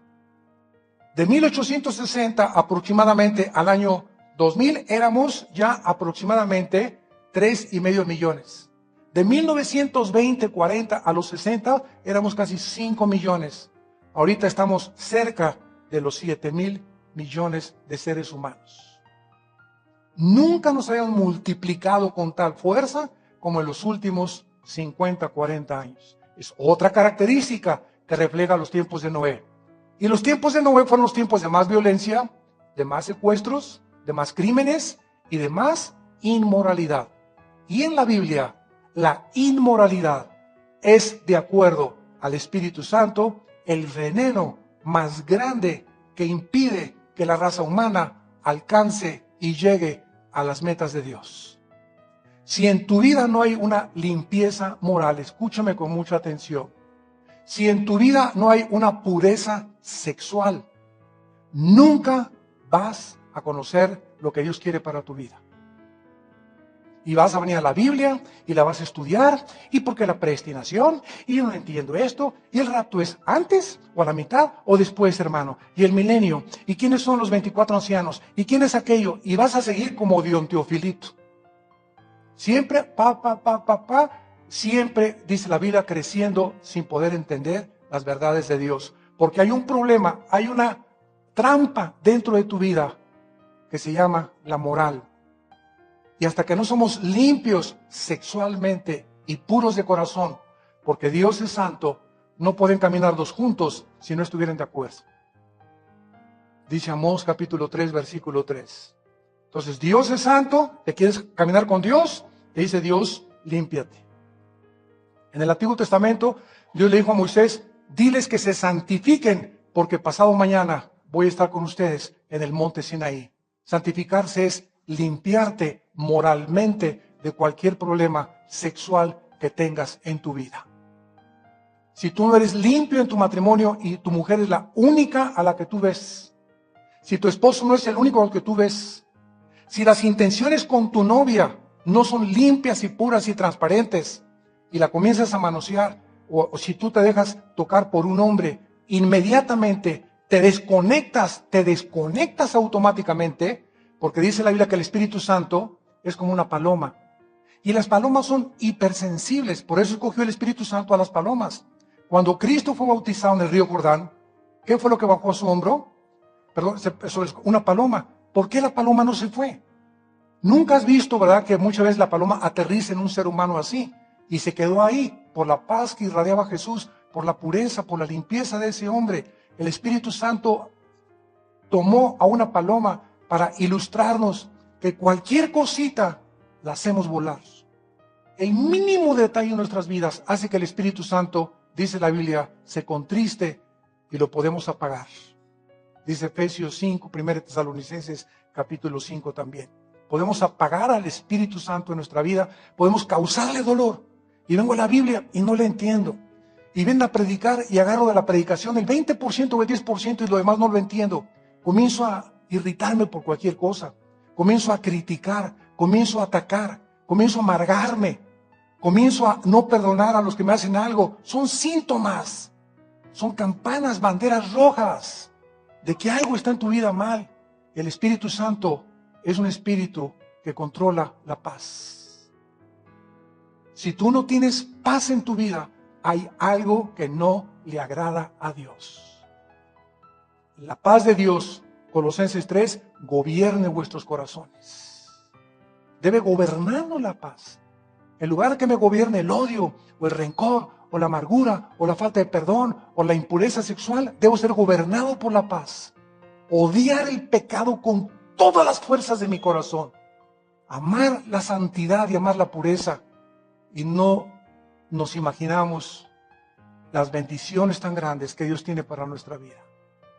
Pero siempre será el pecado la razón por la cual no crecemos en la gracia y el conocimiento de Dios. El pecado, que es el enemigo de nuestras vidas y de Dios. En Hebreos capítulo 11 vamos a ver ahora algunos aspectos de la vida del único hombre a quien Dios perdonó en el diluvio, y desde luego, obvio que las características de este hombre tenemos que imitarlas o compararnos. Si realmente las características que Noé tenía, las tenemos nosotros, porque si viene el arrebatamiento de la iglesia, que ya en muchas iglesias se está negando que no vamos a ser arrebatados, si llegamos al arrebatamiento de la iglesia y de repente amaneces y no está tu esposa, y no está tu esposo, y no están tus papás, o no están tus hijos, te vas a sorprender. Pero yo iba a la iglesia, y hasta pastores se van a quedar. Uno cree que todos los pastores son pastores, ¿verdad? Hay unos pastores que son pastor alemán. Entonces, tenemos que tener cuidado de no engañarnos y creer que somos cuando a lo mejor no somos. Entonces, para saber si somos, metámonos a que nos hagan exámenes. Si quiero saber cómo está mi glucosa, cómo está mi colesterol, no, yo estoy bien, me siento bien y todo. Y espérame tantito, es lo que aparentemente ahorita estás bien y te sientes bien. Vamos a que te hagan un examen de sangre, una bioquímica hemática. Y ahí te vas a ir los triglicéridos y colesterol. El colesterol 240. Pasa de 100 mis triglicéridos. Mi glucosa altísima. Ah, ¿verdad? Y te sentías muy bien. Pero ese bien no te iba a durar mucho. Porque tenías altísimos tus triglicéridos y tu glucosa y tu colesterol. Y en 1 o 2 meses ibas a caer enfermo al hospital. O un ataque cardíaco por tanta grasa en tu sangre. Entonces, así hay muchos cristianos. Estoy bien ahorita y todo bien. Y no saben que están enfermos espiritualmente. ¿A qué venimos a la Biblia? A que nos examine. Es el examen de glucosa y de colesterol y de pecado que la Biblia nos tiene. Que nos traspase como una espada. Que Dios me diga, estoy mal, sí lo reconozco, quiero cambiar. Porque quiero servirte, quiero conocer la razón de mi existencia. Quiero irme contigo, Señor, cuando tú vengas. Para decirle, adiós mundo cruel, ya nunca te veré. Muy bien, vamos aquí en Hebreos 11 a ver con mucho detalle en el versículo 7 lo que dice de Noé. Es el único versículo que se menciona aquí de las características de Noé, el cual contiene una riqueza tremenda en conocimiento que vamos a descubrir. Por la fe, Noé. Todo es por la fe en capítulo 11 de Hebreos. Por la fe, Noé, cuando fue advertido por Dios acerca de cosas que aún no se veían, con temor preparó el arca en que su casa se salvara. Y por esa fe, o sea, por el hecho de haberle creído a Dios en medio de esa generación en la que él vivía corrupta y maligna, por ese hecho condenó al mundo. Tú eres una persona en tu casa que vive santamente y todos en tu familia viven mal. El hecho de que tú seas diferente los condena a los demás. Los hace culpables a los demás. Porque le estás diciendo, no tienen que ser así. Si yo puedo, ustedes también pueden. Pero cuando tú les dices a tu familia que eres cristiano y te ven que eres igual que ellos, nunca te van a creer. Eres objeto de burla. Serás religioso, pero tu vida no ha sido transformada por el poder del Espíritu Santo. Por esta fe condenó al mundo, dice la Biblia. Con temor preparó el arca en que su casa se salvara y fue hecho heredero de la justicia que viene por la fe. Muy bien. En este capítulo, el versículo anterior, el versículo 6, claramente nos da una revelación tremenda. Sin fe es imposible agradar a Dios. O sea, ¿qué es lo único que te agrada, Señor? ¿Que diezme? Está bien que diezme, los fariseos también diezmaban, digo, no hay ningún problema, ¿verdad? ¿Que va a la iglesia? No está mal que vengas a la iglesia también. Es bueno, necesitamos estar en una asamblea como esta, oír la palabra de Dios, tener comunión unos con otros, ¿verdad? Ir a visitar a los huérfanos, también todo está bien, ¿verdad? Todas estas características las tenía la iglesia de Éfeso, Apocalipsis capítulo 2, versículo del 1 al 4. Y cuando Dios los examina y los pasa a los rayos X a la iglesia de Éfeso, les dice, ustedes hacen muchas cosas muy buenas, pero tengo contra ustedes que han perdido su primer amor. Y todas estas cosas buenas, que no son malas, que hicieron, no van a servir si ustedes no entienden que la vida cristiana, las cosas buenas y las buenas obras son buenas. La vida cristiana consiste, número uno, en que tengan comunión conmigo todos los días. En que tengamos un tiempo de disciplina para Dios todos los días, porque puedo conocer yo acerca de Dios y conocer la Biblia y conocer versículos y conocer que Cristo nació en Belén y conocer que su madre fue María y José y conocer reyes y conocer nombres sin conocer al autor de la Biblia. Yo puedo oír hablar de el rey Juan Carlos de España, que tiene cierta estatura, que le gusta el hipismo, que le gusta desayunar huevos con chorizo que le mandan de Toluca, que usa zapatos Flor Shine, que está casado con la reina Sofía, que vive en un castillo. Y si alguien me pregunta, ¿tú lo conoces personalmente? ¿Qué les contesto? No. Entonces, toda esta información la tienes de la televisión, de los libros, de la radio. He oído de este rey, o conozco a este personaje, pero personalmente no. ¿Qué les quiero decir? Hay mucha gente que conoce muchas cosas acerca de la Biblia. Todas las sectas conocen testigos de Jehová, mormones, unitarismo, adventistas, conocen muchas cosas de la Biblia, pero no tienen comunión con el autor de la Biblia. Hay una grande diferencia en esto. Y si tú no tienes una comunión con Dios, has perdido tu primer amor. Si tú no amas a Dios con todo tu corazón y con todas tus fuerzas y con toda tu alma, tu cristianismo es mera religión, la que tienen millones de personas sin conocer al Dios de la Biblia. Y cuando conoces al Dios de la Biblia, escucha con tus oídos, cuando conoces al Dios de la Biblia personalmente, lo primero que descubres es que es un Dios santo, santo, santo. Este conocimiento te llena de un temor positivo en el que comienzas a odiar todo aquello que Dios odia. Comienzas a rechazar de tu vida todo aquello que Dios dice que rechaces. Comienzas a entender que sin esa pureza y sin esa santidad no puedes caminar de la mano con Dios. Estás caminando con una religión, pero no caminas de la mano con Dios, porque no pueden andar dos juntos si no estuvieran de acuerdo. Amós 3, versículo 3. Entonces, el Dios de la Biblia es un Dios santo, santo, santo. Y el Espíritu Santo es Espíritu Santo. Y si yo no vivo en santidad, no puede el Espíritu Santo revelarme los secretos de la Biblia, los secretos de la vida. No tengo esperanzas, no tengo respuestas para las preguntas de mi maestro y de mis hijos y de mi cuñado y de mi cuñada y de mis papás y mis familiares que me preguntan en las fiestas, en la escuela, en la universidad. No tengo respuestas y me come el mundo, me comen las filosofías del mundo. ¿Por qué? Porque no estoy lleno del Espíritu Santo. Y tenemos que hablar conforme a Dios, a la palabra de Dios, a lo que está escrito. Vemos pues que la fe, ¿verdad? Sin esta fe es imposible agradar a Dios. ¿Y qué es la vida cristiana? 1 Timoteo 6, la batalla. ¿De qué? De la fe. La vida cristiana es una guerra. Es una guerra de la fe. ¿Qué significa esto? Vamos a buscar lo opuesto. La batalla contra la incredulidad. ¿Qué es lo opuesto a la fe? La incredulidad. O sea, toda mi vida, desde que me levanto, voy a oír la voz. ¿De veras ha Dios dicho eso? ¿Con que Dios dijo eso? Fue el primer ataque a Eva desde el huerto del Edén. El primer ataque del Satanás contra el ser humano no es cierto lo que dice la Biblia. Y va a venir de tu cuñado, de tu cuñada, de la revista, este comentario, esta película. Estamos atacados. Es una guerra contra la incredulidad. Es la batalla de la fe. ¿Y qué es la fe? Creer lo que Dios ha dicho. ¿Y cómo demuestro que he creído? Vamos a ver, este es nuestro estudio.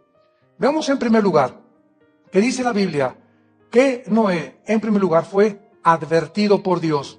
Esta fue la base y el fundamento de su fe. Dios le dijo a Noé, va a llover y se va a acabar la raza humana y solamente tu esposa, tus 3 hijos y tus 3 nueras van a ser salvadas. 8 personas, nada más, en el mundo antiguo son las que sobrevivieron. Y de los 3 hijos de Noé, Sem, Cam y Jafet, se pobló la tierra. Todos aquí y en el mundo entero descendemos de 3 líneas de los hijos de Noé. Los jafetitas poblaron Europa, se llaman los anglosajones. Del grupo semítico poblaron el Medio Oriente y el Asia. Y de Cam, los camitas poblaron todo lo que es la región africana. Entonces, todos nosotros, ¿verdad?, venimos de los 3 hijos de Noé. Los blancos, los negros y los amarillos. ¿Que por qué unos negros? Bueno, digo, si tú vas a Acapulco, hay una sustancia en la piel que se llama melanina. Entonces, yo me acuerdo en Acapulco, nosotros nos crecimos en Acapulco, nos desarrollamos en Acapulco. Desde que tenía yo 1 año y medio, mi papá llegó a Acapulco, era ingeniero, él hizo la plaza de todos los Caletillas de Acapulco y las carreteras y todo. Y desde chiquito fuimos a la playa. Y de niño a mí me decían el zapote prieto. Porque estaba pero moreno, hasta casi los 10, 12 años de edad. O sea, mi naturaleza no es morena. Mi mamá era muy blanca, mi papá también, pero tanto tiempo en el sol y tanto tiempo me volví moreno. Y si hubiera sido ahí, hasta prieto me pongo, ¿verdad? Y no estoy hablando mal de los prietos ni de los morenos, desde luego, ¿verdad? Entonces, pasó el tiempo, ¿verdad? Y a los 13, 14, 15 años de edad, volví a recobrar mi color, blanco otra vez. Entonces, ¿por qué los negros son negros? Porque tienen cientos de años en una región donde el sol pega bien fuerte, compadre. Por eso. Entonces no son otra raza, somos una sola raza. Cuidado de decir raza negra, raza amarilla, raza blanca. No somos 3 razas, somos una sola raza dividida en 3 grupos humanos nada más. pero todos tenemos sangre humana, no de chita, ni de chango, ni de jirafa, ni de león, es sangre humana. Y si tu maestro te dice que venimos del chango, dile que cuando se enferme, que le hagan una transfusión de chita, para demostrarle genéticamente que está muy equivocado.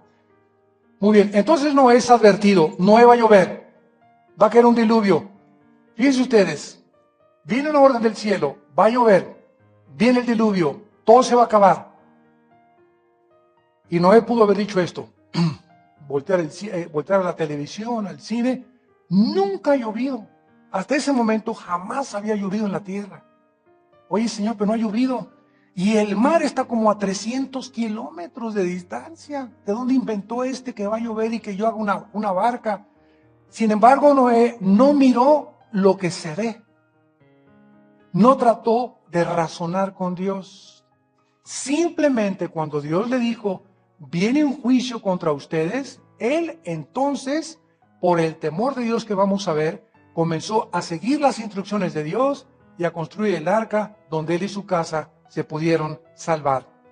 Esta es la única forma en la que podemos nosotros verdaderamente ser aceptados por Dios, creyéndole a Dios con todo nuestro corazón, aun a pesar de que muchas veces lo que Él nos dice es contra de la razón. Otro ejemplo. Josué, ven para acá, Josuecito. Sí, señora, sus órdenes, mi comandante. Antes que me diga nada, señor, te voy a dar mi reporte. Ya están todos los soldados, tenemos las ballestas, tenemos los arcos. Jericó es una ciudad en la que vamos a atacarla con todo, señor, y tú nos vas a ayudar. Espérame tantito, Josué. No es por ahí. Más adelante dice, no es con espada ni con ejército, ¿verdad? Pero comenzamos a ver los caminos de Dios. José, no vas a disparar ni una flecha, ni una ballesta, no van a tener ninguna cosa para alcanzar las murallas con garfios ni nada. Simplemente le vas a dar 7 vueltas, 7 días a Jericó. Ah, sí, ¿verdad, señores? Para estudiar su estrategia y todo, ¿verdad? Y a la 7ª vuelta van a tocar las trompetas, los sacerdotes que van delante, y déjame a mí hacer lo demás. Imaginen ustedes a Josué en la 4ª vuelta. Ya le dimos una vuelta a Jericó, ya le dimos la otra vuelta a Jericó, y desde arriba. Y estos ya les calentó el sol, tan locos. O los soldados de Josué, oye, ¿qué le pasa a nuestro comandante? Vueltas y vueltas, ¿qué es eso? Vamos a atacarlos ya. No, nadie dispare nada. Seguimos dando vueltas cada día durante 7 días. Y al llegar los 7 días, al sonar las trompetas, que es lo que significa la palabra de Dios, se derrumbaron las murallas sin que ellos hayan disparado una sola flecha. ¿Qué es el mensaje que Dios le estaba dando a Josué? Jericó era la primera ciudad. En Canaán había 7 ciudades, que era la primera que tenían que enfrentar. O sea, si ustedes me obedecen, no hay enemigo que te pueda hacer frente. Si me obedeces y crees a mi palabra. Y así como cayó Jericó, por mi poder, les doy la victoria sobre todos sus enemigos. Ustedes simplemente caminen por fe. Créanmelo, no razones conmigo, obedéceme. Esa es la palabra de Dios. Oye, Señor, que tú me mandas que Chencho no me ponga las manos y nos queremos, Señor, y me dijo que tuviéramos relaciones antes de casarnos para probarnos. ¿Qué dice la palabra de Dios? Huyan de la fornicación. Yo no razono con Dios. Quítame las manos, Chencho, porque te vuelo los dientes. Mi amor, demuéstrame que me amas y que es la forma que tú me lo tienes que demostrar. No te tengo que mostrar nada, cara de nopal. ¿Por qué? Porque yo amo a Dios y aunque yo no lo entiendo, lo amo. Maridos, amen a sus mujeres, respétenla, hónrala y cuidado con una relación equivocada con tu esposa, porque de ahí vienen las bendiciones o las maldiciones. En mi trabajo no está bien, ore por mí para que trabaje, Señor. Le pregunto a Chencho, ¿y cómo está tu relación con tu esposa? Ay, esa vieja, si me diera Dios otra, podría yo ser más santo. No voy a orar por ti. Porque la razón que no prosperes, la razón que no tengas paz, la razón que no avances, es porque tienes un impedimento en tu casa. Maridos, amen a su esposa como Cristo amó a la iglesia y se sacrificó por ella. Hasta que tú no hagas eso, dice Dios, no me pidas nada. Otros vienen con la panza de Santa Claus. Ore por mí, hermano, para que pueda ser sanado. Espérame tantito, baja 10 kilos y oro por ti. ¿Por qué? Porque eres un irresponsable. Dios, ¿de qué me sirve que pongas las manos sobre la panza que tienes que parece un púlpito integrado lo que traes ahí? Y vas a regresar a lo mismo. O sea, saliendo de aquí oro por ti, te fuiste a los tamales ahorita, en la noche sigue con la pizza. Dios no es el genio de la lámpara de Aladino. Dios nos da un cuerpo que es el templo del Espíritu Santo y nos hace responsables a nosotros del mantenimiento de este cuerpo. Yo le doy un carro a mi hijo y le digo cada 5,000 kilómetros le cambias el aceite, la afinación, es tu responsabilidad. Ahora, ahí está tu carro. Papá, que está el carro ya desvilándose porque no le eché aceite, tú lo vas a pagar porque es tu responsabilidad.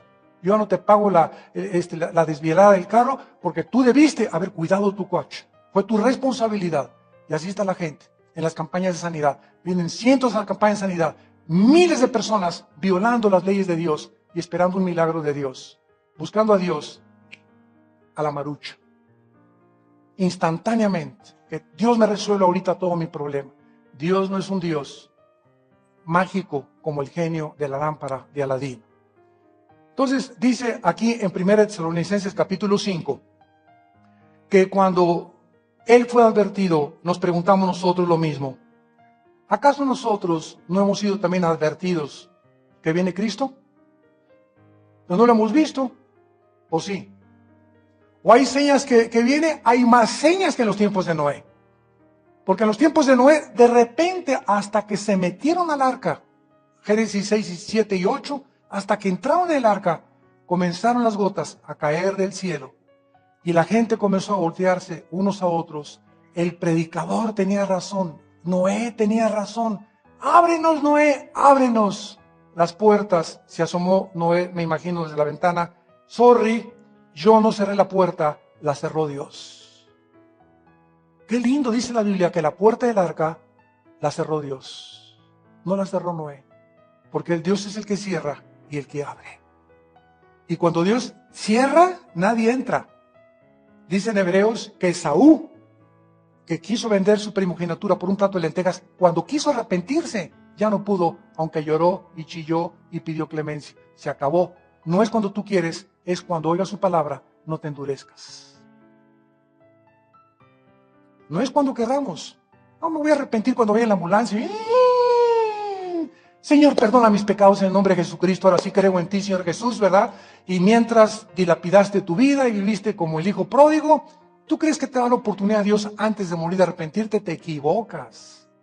El arrepentimiento, dice los libros de los Hechos, es un don de Dios. Por eso dice, cuando oigas su voz, no te endurezcas, porque no siempre la vamos a oír. Ahorita la están oyendo todos ustedes a través de la Biblia. Y es cuando Dios nos habla, cuando trata con nuestras vidas interiores y cuando tenemos que recapacitar, caray, me está tocando esta fibra de mi alma, me está tocando Dios esto, tiene razón, no yo, en la Biblia. Y es cuando ahorita, antes de irte por esa puerta a tu casa y a bajar al estacionamiento y subirte a tu carro, antes de que salgas de aquí, arrepiéntete. Prométele a Dios que no vas a seguir en ese pecado que hoy el Espíritu Santo está señalando en tu corazón. Dice en 1 Tesalonicenses 5, versículo 4, mas vosotros, hermanos, no estamos en tinieblas, para que aquel día os sorprenda como ladrón, porque todos somos hijos de la luz, hijos del día, no somos de la noche ni de las tinieblas. Por tanto, no durmamos como los demás, sino velemos y seamos sobrios. Pues los que duermen, de noche duermen. Los que se embriagan, de noche se embriagan. Pero nosotros que somos del día, ¿verdad? Que tenemos ya la luz delante de nosotros, seamos sobrios, habiéndonos vestido con la coraza de fe y de amor y con la esperanza de salvación como yelmo, porque no nos ha puesto Dios para la ira. No tenemos por qué quedarnos cuando venga el diluvio otra vez, que ya no va a ser de agua, va a ser de fuego. Bombas atómicas explotando por todo el mundo, tsunamis, terremotos, meteoros, ya comenzaron a caer los meteoros poco a poco a este planeta. Se viene como ustedes no se imaginan. Dios no nos ha puesto para que suframos lo que el mundo va a sufrir en los próximos años, sino para alcanzar salvación por medio de Jesucristo, quien murió por nosotros, para que ya sea que velemos o que durmamos, vivamos juntamente con Él. Por lo cual anímense unos a otros y edifíquense unos a otros, así como lo hacen. Tampoco estamos en tinieblas. Ya Dios nos ha advertido, vengo pronto por ustedes. ¿Estás tú preparándote? ¿Has creído lo que dice el Señor? ¿Qué es el arca? El arca simplemente es el medio que tengo que crear, la atmósfera para que mi esposo y mis hijos se salven. Ya los que tienen 18, 20 años de edad que salieron del gallinero, ya sus hijos no somos responsables de ellos. Pero si tienes hijos menores de edad, están en el arca. Y dice 1 Corintios 7 que los hijos menores de edad son santificados, son cuidados y guardados con un solo Padre que sea santo. Que tu esposo es un ogro y tú eres santa, tus hijos están bajo el cuidado de Dios. Y en el arrebatamiento se van contigo. Pero si en un matrimonio ninguno funciona, los hijos quedan bajo maldición también. Y no le eches la culpa a Dios, la culpa la tienes tú por rechazar la palabra de Dios. Entonces, es importante que nosotros veamos que es la misma característica que fue en los tiempos de Noé. Dios nos ha advertido que viene. Regresamos a Hebreos y dice nuestro pasaje que Noé fue advertido de cosas que no se veían. Vimos que es precisamente una de las evidencias de la fe. Hebreos 11:1. La fe es la certeza. ¿Perdón? Muy bien, la fe es una certeza y es una evidencia de lo que se ve. No, de lo que no se ve. Es una certeza y una evidencia. Una certeza de algo, escuchen esto. Yo tengo que estar seguro, la fe es. Yo estoy seguro de que algo viene a mi vida. Y estoy absolutamente confirmado, aunque eso que yo sé que va a venir a mi vida, ahorita no lo estoy viendo. Esa es la fe. Ahora, la fe es la certeza de lo que viene. ¿Quién me da esta certeza? La Biblia. Dios nos ha advertido que viene. Y vienen juicios tremendos contra el mundo. ¿Y quién me da la evidencia de que realmente lo que me dijo Dios es verdad? El Espíritu Santo. La fe es la certeza que me da la palabra de Dios de algo futuro que viene al mundo. Y la evidencia me la da el Espíritu de Dios. Romanos 8. El Espíritu nos da testimonio dentro de nosotros de que somos hijos de Dios. Entonces tenemos la Biblia y tenemos al Espíritu Santo mucho más que Noé para poder vivir por fe. En tercer lugar, dice la Biblia que con temor Noé preparó el arca. La fe no solamente es creer las promesas de Dios, sino también es creer sus solemnes advertencias. Si voy con el doctor y me dice, Armando, si tú sigues emborrachándote, te va a dar cirrosis en el hígado, o si sigues tomando más de 4 o 5 tazas de café, vas a parecer frijol saltarín, o si sigues haciendo esto, sigues comiendo demasiadas grasas, te va a pasar esto, y yo sigo haciendo esas cosas. O sea, en ese momento yo ya no soy un ser humano pensante que estoy razonando y que amo mi cuerpo. Porque si me dicen, te vas a enfermar si haces esas cosas, o no saltes de aquí porque te vas a matar, y lo hago, estoy atentando contra mí.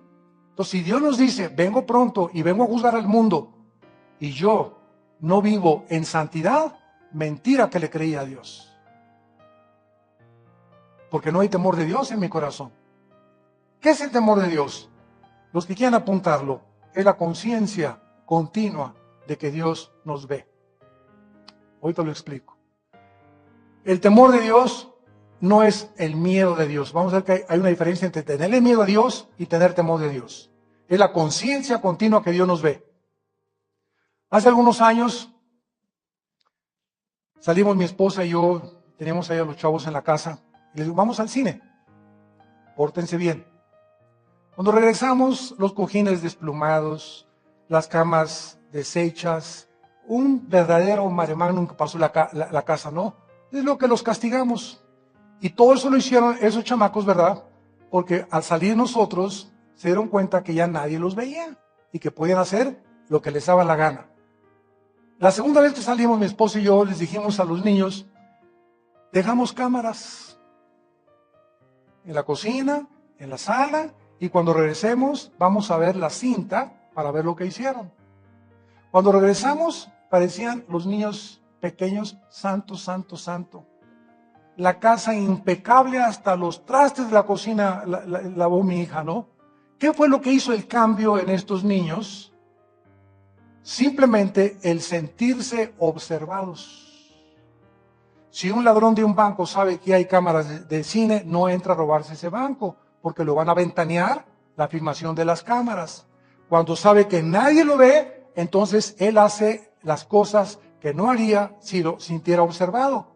Ahora, cuando tú haces cosas diciendo, nadie me ve, y se te olvida que Dios nos está observando las 24 horas, dice Proverbios, porque los caminos del hombre están delante de Jehová, y Él aprueba sus caminos.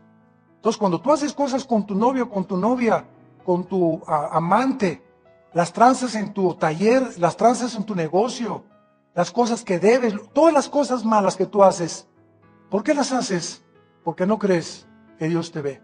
Porque si creyeras, no las harías. No hay temor de Dios en tu corazón. Porque cuando hay temor de Dios en tu corazón, no haces las cosas que podrías hacer porque sabes que Él te ve. ¿Se acuerdan de José? Génesis 36 y 37. La leona de Zumpango del río, la esposa del guardián del palacio del rey, lo contrató a José para como un mozo en su casa. Y en aquel tiempo, ¿verdad? Pues se iban los reyes y se iban los príncipes a la guerra, y por eso el personal que se quedaba en el palacio eran eunucos. Cuando Daniel llegó a Babilonia, el capitán de los eunucos, a Josué lo castraron, perdón, a Daniel. Daniel fue castrado, y lo dice la palabra de Dios, porque no podían los sirvientes, ¿verdad?, parecer toros en brama cuando se iba el rey. Entonces José no fue castrado porque era el que estaba a cargo de todos los demás. Y la esposa del capitán del rey le dijo, Pepinillo, nillo, come on, boy. Y llegó José, ¿verdad?, al cuarto. A ver, aquí, chencheche, mi nene, aquí le voy a contar ahorita una caperucita roja, mi nene. Y ahorita ha regresado eso, porque ahorita también la moda es que mujeres les lleven 15, 20 años a los hombres. Y tu matrimonio no va a funcionar, porque tú estás buscando una mamá y ella está buscando un hijo. Es antibíblico que la mujer le lleve más de 5 o 10 años a un hombre. Es muy raro los que pueden sobrevivir, porque no es correcto. El hombre le puede dar 15 años a la mujer, 20 años a la mujer, y puede funcionar el matrimonio, pero no al contrario. Por eso creó primero Dios a Adán y después le trajo a Eva. Entonces, esta leona del Zumpango del río se sienta aquí a Josecillo, Pepinillo, y lo comienza a querer desvestir. Ven, acuéstate conmigo, dice la Biblia. Y Josué, ni tardo ni perezoso, dice la Biblia, tenía temor de Dios. Nadie nos ve, ya despedimos a todos, nadie nos ve. Estamos en un hotel, ahorita puedo poner la pornografía porque mi esposa no me ve, estoy en un hotel yo solo, puedo poner canales pornográficos o rentar películas pornográficas porque nadie me ve. ¿Por qué las tienes? Porque no tienes temor de Dios. Y escúchame, el temor de Dios vivirá lleno de confianza el hombre, y el temor de Dios es el principio de la sabiduría. Esta es la razón por la cual te va como te va en la vida, porque no tienes temor de Dios. Haces cosas a escondidas, creyendo que Dios no existe. Así acabó Ezequiel capítulo 8 y capítulo 9. Cuando los sacerdotes hacían cosas, Dios no nos ve, así acabaron, Dios no nos ve.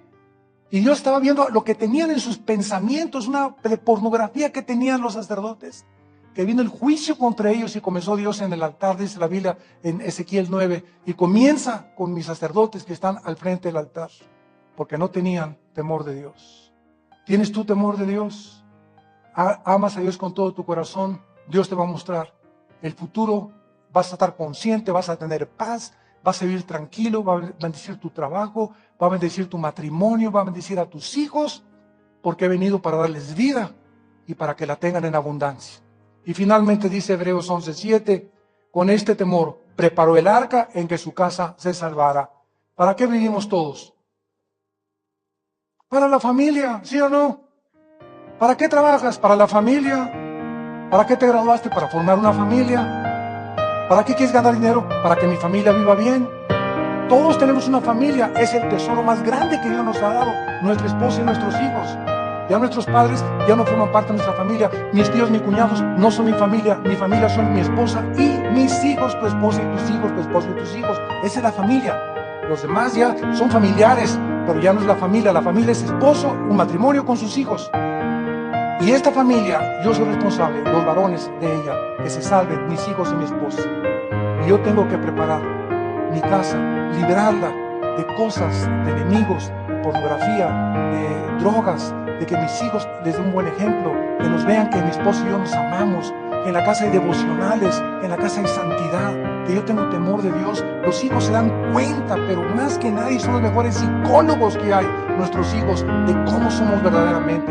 ¿Saben cuando andas en la calle cómo ves a las muchachas? Nuestros hijos tienen nuestros ojos puestos en nosotros. Y si no somos de esa manera, no podemos dar un testimonio ni condenar a algunos. Y esta es la razón por la cual los tiempos de Noé se acercan a nuestras vidas. Prepárate para encontrarte con tu Dios, porque el Señor viene pronto. Y el Señor dice: he aquí vengo pronto y mi galardón conmigo, para recompensar a todos según su obra. Oremos.